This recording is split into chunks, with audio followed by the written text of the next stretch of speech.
어떻게든 자기만의 노래를 만들고 싶었던 소년이 있었습니다. 어떻게 만들어야 할지 감이 안 와 일상의 초조함이나 느낀 것을 노트에 적었고 남의 멜로디에 가사를 입혔는데요. 그렇게 반복을 하며 작사와 작곡 스킬을 자연스럽게 손에 익히게 됐죠. 16살쯤엔 첫 곡을 만들었는데요. 자신의 고향의 이름을 딴 하코다테였습니다. 타크로란 소년의 머릿속엔 온통 음악뿐이었습니다. 그렇게 작곡에 자신이 붙은 타크로는 밴드를 만들기로 하고 소꿉친구인 테루를 꼬셨죠. 일단 드럼으로 합류시켰는데 알고 보니 꽤나 노래를 잘했죠. 테루의 노래를 들은 타크로는 내가 드럼을 다시 찾을 테니까 넌 보컬을 맡자라고 합니다. 고향인 홋카이도의 하코다테에서 공연을 하며 점차 인기를 얻었고 기타리스트인 히사시도 합류합니다. 고등학교를 졸업한 이들은 1990년쯤 도쿄로 상경해 더 큰 세계를 노렸습니다. 이때 고향 후배였던 지로가 베이스로 합류합니다. 하지만 현실은 가혹했죠. 멤버 모두 알바를 하면서 밴드를 했는데 어느 정도였냐면 테루와 지로는 인건비가 높은 일을 하기 위해 건축 알바도 시작합니다. 낮은 모두 아르바이트를 했고 심야에 겨우 시간을 내 레코딩을 했습니다. 나중에 히사시가 말하길 도쿄 히비아이 야외음악당 옆에 빌딩을 지나가면 테루가 이거 내가 만들었어 라고 할 정도로 알바를 많이 뛰었다고 하죠. 아르바이트로 생계를 연명하던 그들의 잠재력을 본 건 엑스제팬의 히데와 요시키였죠. 결국 요시키가 만든 엑스타시 레코드와 계약하며 본격 밴드를 합니다. 글레이의 시작이었습니다. 요시키는 글레이의 곡을 편곡을 하며 밀어줬고 1집과 2집을 냅니다. 그리고 세 번째 싱글인 카노조노 모던을 발표합니다. 이 곡을 발매하기 전 타크로는 내가 좋아하는 밴드는 모두 세 번째 싱글로 떴어. 이건 승부곡이야 라고 말했지만 최고 순위는 45위로 처참했죠. 하지만 애착이 있었는지 베스트 앨범에도 넣었으며 라이브 때도 종종 나오는 숨은 명곡입니다.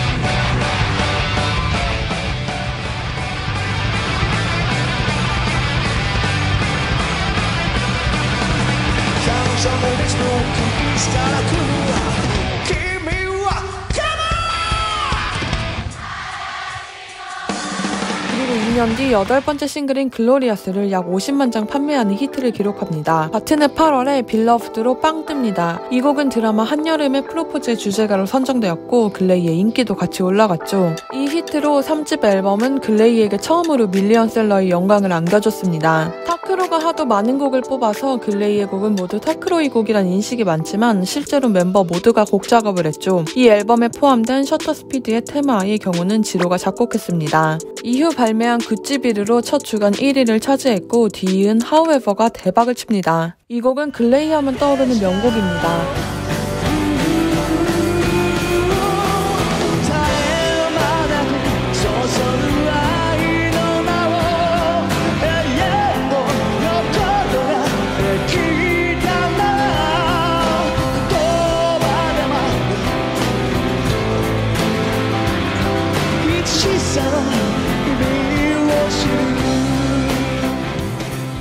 이 곡을 이후로 싱글 5개가 모두 밀리언셀러를 달성하며 명실상부 일본의 탑밴드로 부상했는데요. 이 곡을 만든 타크로는 멤버들에게 들려주고는 어떻게든 빨리 작업을 하고 싶어서 규동을 사주고 차로 데려오면서 레코딩을 진행했죠. 글레이의 데뷔와 전성기는 묘하게 일본의 버블 붕괴 후 10년과 맞물립니다. 글레이를 보고 락밴드임에도 대중 친화적인 느낌이 많다고 하시는 분들이 계신데 실제로 글레이는 비주얼 밴드로 출발한 데 반해 대중과 가까운 음악을 많이 만들었습니다. However의 경우 뮤비에서 부터 일상을 살아가는 사람들을 위한 노래라는 게 많이 느껴지는데요. 주변의 소소함을 사랑하는 곡들은 휘황찬란한 미래는 더 이상 보이지 않았던 당시 대중들에게 더 와닿았지 않았나 생각합니다. 자주 글레이랑 비교되는 밴드 라르캉시엘과의 차이도 대중성이 아닐까 합니다. 둘 다 비슷한 시기에 나온 실력파 밴드죠. 라르크는 좀 더 예술적인 데 비해 글레이는 좀 더 듣기 쉽던 평이 많습니다. 아무튼 However가 포함된 첫 베스트 앨범은 488만 장의 판매고를 올렸습니다. 글레이의 기사는 그 다음 해에도 이어졌습니다. 이후는 3곡을 연달아 밀리언셀러를 기록하였습니다. 당시까지만 해도 꽤나 비주얼계로 히사시랑 지로는 이런 모습이었는데도 일본 대중들로부터 폭넓게 사랑을 받았습니다. 이 중 유아크는 엄청난 사랑을 받은 곡이죠.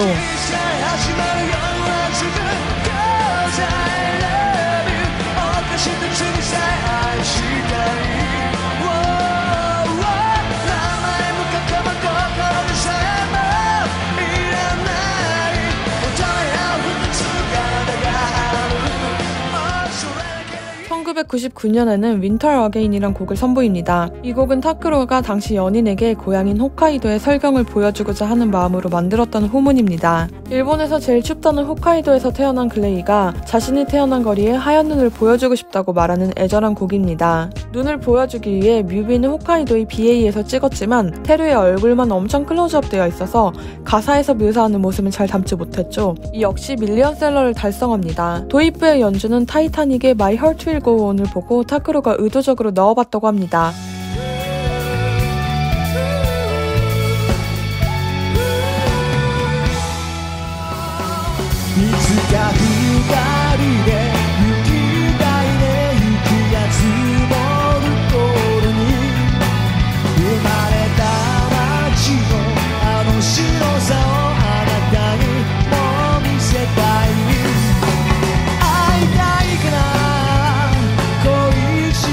이 곡으로 일본 레코드 대상과 일본 유선 대상을 더블 수상합니다. 글레이의 멤버는 서로 상호 보완적입니다. 감수성이 깊은 테루는 라이브 중에 이렇게 자주 눈물을 쏟기도 하고, 히사시는 서브컬처에 관심이 많은 매니악적인 성격이 있죠. 애니메이션을 좋아하는 그는 라이브에서 잔혹한 천사의 태제를 커버하자고 제안해 혼자 신나하는 모습을 보여줬습니다. 글레이가 갖는 로큰롤적인 면모는 지루한테 나왔고, 타크로는 글레이의 정신적 지주이자 운영자라고 할 수 있죠. 이렇게 네 멤버가 잘 맞물려져 전성기를 만들었습니다. 마크 하리메스의 주차장에서 열린 콘서트에서 20만 명의 관객을 동원한 것이죠. 단독 콘서트로는 최고의 기록이었으며 헤이세이 역사를 되돌아보는 프로그램에 소개될 만큼 전설적이었죠. 어느 정도였냐면 공연은 7시 반에 끝났는데 최종 퇴장은 다음날 12시 30분까지 이어졌고, 스포츠 신문 1면은 물론 일반 지면에서도 다루며 사회뉴스로 콘서트가 보도되었습니다. 스태프만 총 7,000명이 동원되었습니다. 나중에 히사시는 20만 명이라고 하는 사람을 본 적이 없기 때문에 이날 멤버들의 머리에 남은 곡은 몇 곡 없을 정도였다고 말하기도 했습니다. 어느 분야든 정점에 올라가기 위해선 엄청난 고통과 노력이 수반됩니다. 글레이도 일본의 탑밴드에 자리하게 됐지만 수면 아래에선 열심히 발버둥 치고 있었죠. 그리고 그해 연말 해산에 대해 얘기합니다. 20만 명 라이브를 동원하자 나오는 질문은 다음은 25만 명입니까? 였고, 100만 장을 팔면 150만 장 가자라는 부담감이 켜켜이 쌓였죠. 이런 부담감을 가장 많이 받은 건 밴드의 얼굴인 테루였는데요. 순수하게 음악을 추구하고 싶었지만 밴드가 잘 나가고 상업적인 가치가 커지면서 업계의 실상을 직접 느끼게 됐고, 이럴 거면 글레이를 그만두겠다라고 말을 꺼냅니다. 아기 때부터 테루를 너무 잘 알았던 타크로는 해산할까라고 답합니다. 이렇게 12월을 보내고 해가 바뀌어 신년회를 위해 멤버들은 모입니다. 분위기가 고조되자 이제 어떻게 할 거야? 라고 누군가 운을 띄웠고, 테루는 솔로를 해야 하나? 라며 타크로 너가 곡을 좀 써줄래? 라고 물었습니다. 그러자 히사시가 그럼 다 기타 칠래? 하자 지로도 하는 건 어때? 이런 대화로 이어졌고 결국 다시 글레이를 회귀했다고 합니다. 이 밴드가 얼마나 끈끈한가를 느낄 수 있는 일화죠. 팬들이 그들을 좋아하는 이유 중 하나도 멤버 간 분쟁이 없는 것입니다. 히사시의 생일에는 이렇게 히사시 코스프레를 하고 라이브에 나오는 등 단순 비즈니스 관계를 넘어선 사이로 유명합니다. 타크로는 이때를 회상하며 20대에 결단해야 할 것, 30대에 결단해야 할 것을 고민하고 선택하며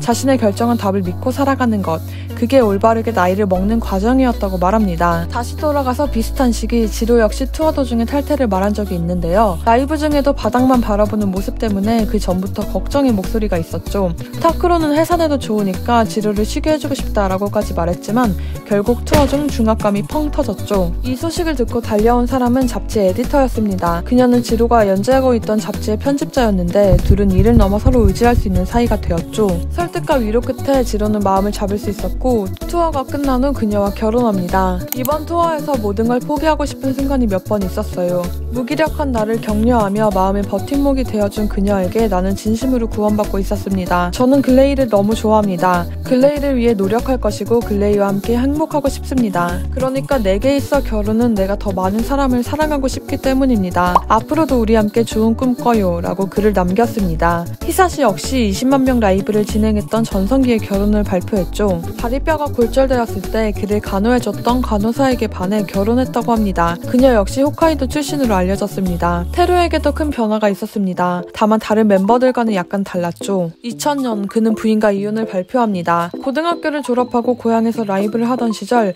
아무것도 없던 그를 지지해줬던 그녀였지만 둘은 갈라서게 됩니다. 사생활은 본인만이 알겠지만 이 당시 주간지에선 테루의 불륜 의혹을 보도했죠. 그리고 2년 뒤 퍼피의 오오누키 아미와 재혼을 말합니다. 타크로는 이들보다 늦은 2004년에 모델인 이와오리 세리와 결혼합니다. 결혼하며 몸무게를 유지하기 위해 그는 세리에게 식사에 대해선 신경 쓰지 말라고 자기가 알아서 할 것이라고 말하기도 했습니다. 타크로는 글레이라는 무기가 있기에 밥 한 그릇 더 먹는 것도 참는다고 할 만큼 자기관리의 끝판왕이었죠. 홋카이도의 한 밴드에서 국민 밴드로 그리고 어른으로 성장한 글레이는 2000년에도 밀리언셀러 싱글을 내며 인기를 자랑했습니다. 만나면서 헤어질 때까지의 남녀의 이야기를 그린 러브송 Way of Difference도 엄청난 히트를 합니다. 보통 글레이의 곡은 모두 타크로가 작사 작곡하는데요. 많은 곡들이 타크로의 사생활에서 영향을 받아 만들어졌습니다.